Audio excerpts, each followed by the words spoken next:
নমস্কার সকলকে। দোলের আগের দিন ন্যাড়াপোড়া আমরা সকলেই করি। ন্যাড়াপোড়া অর্থাৎ বাংলার বাইরে যা হোলিকা দহন নামে পরিচিত। তার পিছনে রয়েছে একটি পৌরাণিক কাহিনী।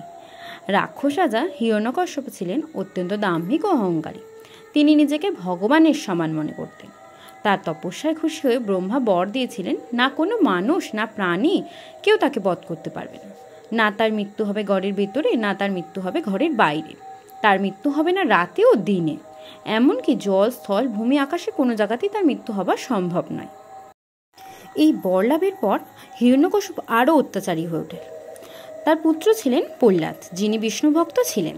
সে ছোট থেকেই শ্রীহরির পুজো করতেন এবং তার ভক্ত হওয়ায় হিরণ্যকশ্যপ তা মেনে নিতে পারতেন না। তিনি নানাভাবে প্রহ্লাদের ওপর অত্যাচার শুরু করে, কিন্তু প্রতিবারই শ্রী বিষ্ণুর দয়াতে প্রহ্লাদ রক্ষা পায়। সে কারণে তিনি প্রহ্লাদকে পুড়িয়ে মারার অভিপ্রায় নিজের বোন হোলিকার সাহায্য নেয়।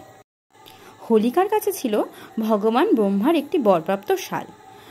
এই শাল গায়ে থাকলে নাকি আগুন স্পর্শ করতে পারবে না। ষড়যন্ত্র অনুসারে হোলিকা প্রহ্লাদকে কোলে নিয়ে আগুনে বসে। হোলিকা ভেবেছিলেন শাল গায়ে থাকায় তার কিছু হবে না, আগুনে প্রহ্লাদ পুড়ে ছাই হবে।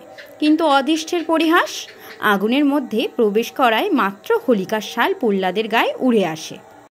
হোলিকা পুড়ে ছাই হয়ে যায়, কিন্তু ভক্ত প্রহ্লাদ সুরক্ষিত থাকে। সেই থেকেই শুরু হয় হোলিকা দহন প্রথা, যা বাংলায় ন্যাড়াপোড়া নামে পরিচিত। এটি আসলে অশুভ শক্তির বিনাশ ও শুভ শক্তির উদয় হয়। কাহিনীটি ভালো লাগলে সাবস্ক্রাইব করুন আর শেয়ার করুন।